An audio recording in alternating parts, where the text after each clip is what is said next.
Hey everyone, so today we're going to be doing some paint tests with Imperial Surface's gold pigments. Sam from Imperial Surface was really kind enough to send me nine of their golds. So I'm going to be testing them out today. I'm starting off on speed shapes with just a matte black, then with a 2K top coat, and then a chrome on top. That is ALUMALUSTER as well from Imperial Surface. So the first one up is Killer Bees, and I've mixed it with some Intercoat binder, and I have just put a little, like 10% of hardener in there. It's liquidy enough that it will go through these guns. I'm using the iWater W400. It's a really versatile gun. And I only mixed up a small amount. I've mixed up the same ratios for all of these paint tests because you know, just to keep it even and consistent. So I'll give the speed shape just a little dusting off, just to make sure there's no particles on that surface before I get going. And yeah, then give it a spray. So the Killer Bees, that's got a really nice sort of rose goldy feel to it, I think. Obviously, this is going to depend on how deep you want these colours. I'm sort of doing a middle of the road sort of effect for all of these colours, because if you want to go lighter, that's up to you, or if you want to go darker for whatever you're painting, is going to be your preference. Now with the W400, I've got it on a small amount of liquid coming, high pressure but small amount of liquid coming through. If you spray it from slightly further away, you're going to get more of a satin sort of finish on it. You know, like a more matted sort of look, which, you know, for some projects is really nice contrast to the gloss. But you go slightly closer and you'll get a glossy finish. So I kept more of a satin for the Killer Bees one. Next one is MIDAS, aptly named. I love the names of these Imperial Surface pigments, the king with the golden touch. So I'm going for a more glossy look on this one. And all of these afterwards, you can put a 2K on top of the Intercoat binder to really deepen that gold and give it a glossy sort of feel. But the binder that I'm using is from Perfect Pearls and Pigments. I think they're based here in the UK, and it's really hard wearing, so you don't really need to put a top coat on the top, but you can anyway. It's good practice too, especially if you're going for a glossy look. If you're going just for that satin look, you don't need to worry. The Intercoat binder is essentially a top coat in itself. So the Midas colour was really nice, a bit deeper of gold. So next up is the BULLIS. Again, adding that 10% worth of hardener in there again. Haven't put any thinners into any of these. It does say that you should put thinners in on the Intercoat, but I'm spraying this at such high power and little amount of liquid coming through, so it doesn't, and it comes out just fine, so it doesn't really need thinning down. Plus, any kind of solvents that you're adding to it is gonna, you know, kill a bit of the chrome. It's gonna kill some of it anyway, because that's the nature of chrome paint. But no, you don't need to put it in on the binder. So yeah, this is the BULLIS. Again, going slightly closer with this one, give it more of a glossy sort of feel. It's best to work your way up with these paints, and with all gold pigments. Don't go in for heavy wet coats straight away. Build it up until you get to the sort of level that you want to get.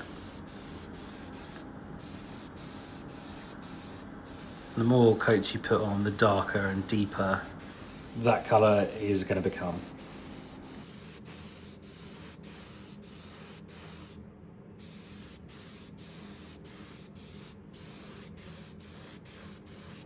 Got a really nice 24 karat gold kind of look on this one. Now I'm cleaning the gun in between each one, just running some thinners through it, cleaning out the cup, just to make sure that none of the previous colour is contaminating the next one. So again, just dusting off any particles with a microfiber there. So the next pigment on the list, I do believe, is Hand of Doom. So again, just giving it a little mix, and I'm adding the hardener in as, or just before I spray it into each one, because if I pre-mix the hardeners into all of this, then it's a fast acting hardener. So by the time I get to the end paint, it would probably be starting to go off, and it would quite likely clog my gun up. So I'm adding it in just as I go. Just doing a little test bit there, just to make sure the colour's coming through. And again, just building it up very slowly until I get the shade that I want to get.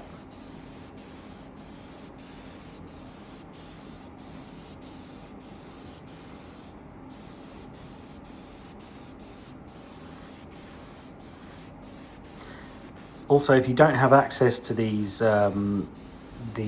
paint guns, airbrushes, this will work fine with airbrushes as well. You might have to put some thinners in with the binders for the airbrushes because they have smaller needles on them, but they will work. You might just spend a little longer if you've got a bigger area to do.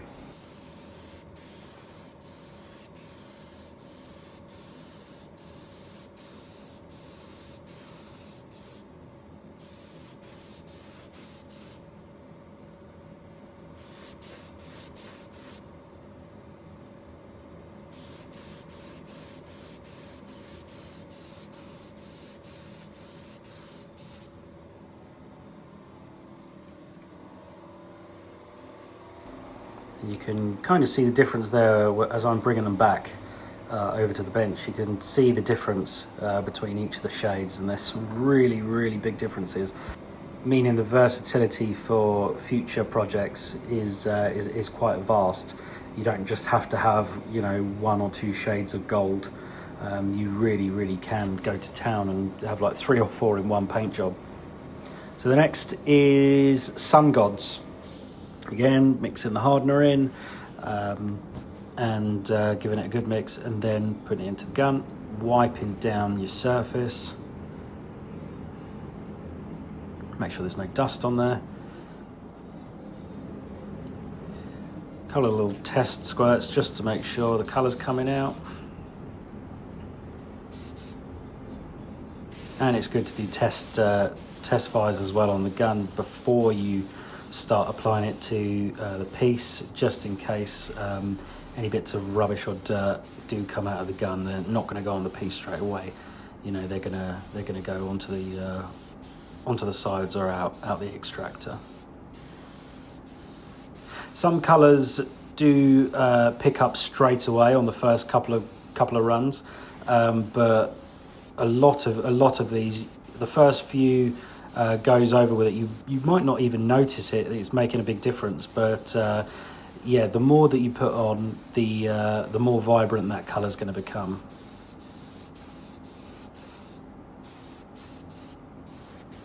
So yeah, Sun Gods, this was one of my more favourite pigment colours.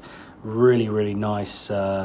It's not light, and it's not like a too vibrant of a gold. Like some golds are fairly yellow that you get, so they're more of like a candy yellow, but no, these, I would say all of these gold pigments from Imperial Surface are really good shades of actual gold. You know, from rose all the way from, you know, 9 carat all the way up to 24. They're really lovely colour ranges. And you get a good feel for what colour it's going to be when you spray enough of this stuff, as I have over the years. When you mix up these pigments, you can kind of tell how much to put in compared to how much binder you've got. You kind of get a feel for how much pigment to use. If you just want a really light shade of it, you only need a few drops. But if you want something really rich and dark, then a couple of squirts. Like for all of these, I think it was about two squirts for all of this. I didn't actually measure it properly, like with specific measurements. I think it's because I've been doing it for so long, you kind of just know after a while. This one, sorry, is Devil's Cut. Devil's Cut is the name of this pigment. Again, it takes a little while for the colour to come through.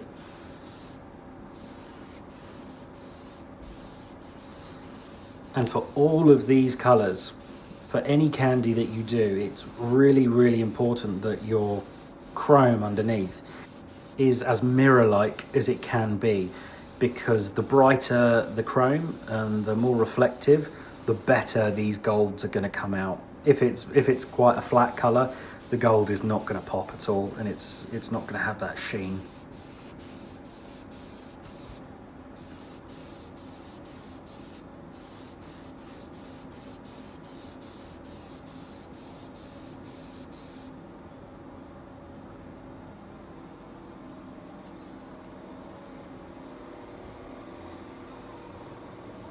Okay, moving on to the next pigment. This one is Goblin.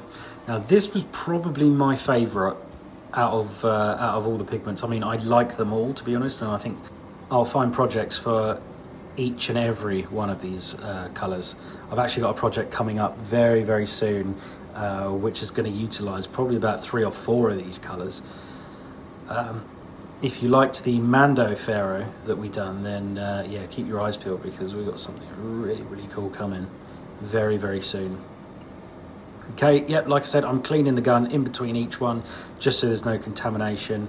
Again, wiping down your surface, just make sure there is no dust, either from the chrome or just from general workshop dust floating about. A few test squirts, make sure the colour's coming out.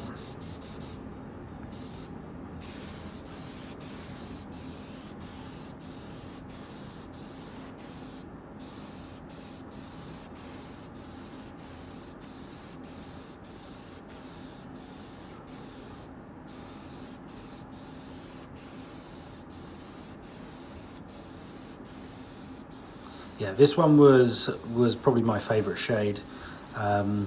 You'll notice it's taken a little while to come through, but that's not a bad thing. It means that you're going through less material, because the liquid content compared to your air pressure is a lot lower.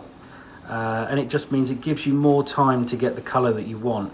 If you had more liquid going through your gun, you know, it's going to go darker a lot quicker, and you don't have as much room in time to get the color that you're really wanting. So taking your time with all of these paints is key. But you can see there, that is a really lovely gold. Not too bright, that is just a really nice, deep, real looking gold. So the next one, Lost City. This one was, I could tell straight off the bat from pouring the pigment into the binder, this one was going to be a very vibrant gold. You can see the sides of the cup there is almost luminous.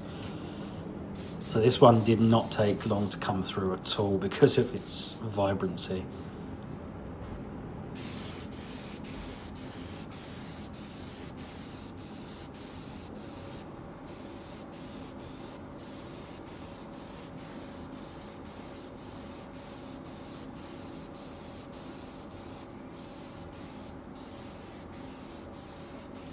Yeah, I probably should have stopped about here with this one, but I did kind of want to see exactly how vibrant this could get, and it went crazy vibrant. So yeah, if you've got projects that you really want super bright gold, then Lost City is an unbelievably good color.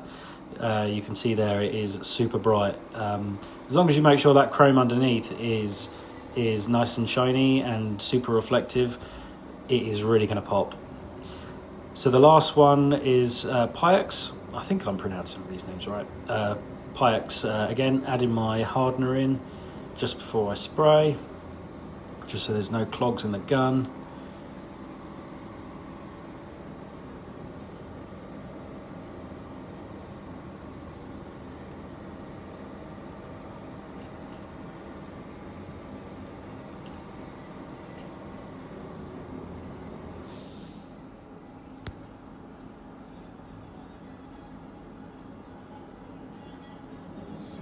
And this is all being shot onto raw chrome. So I've not sealed any of this chrome beforehand. ALUMALUSTER is super tough anyway.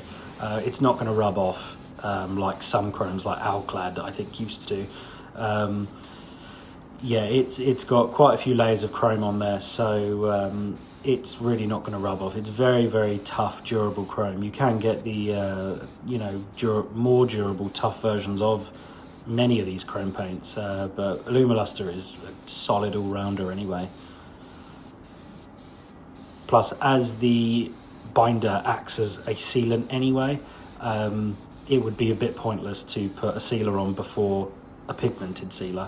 You can put all these pigments into a 2K as well, straight up 2K, and then apply them. Lots of people have lots of different ways of applying them, but I prefer to use a binder first. I just think it's a bit more versatile.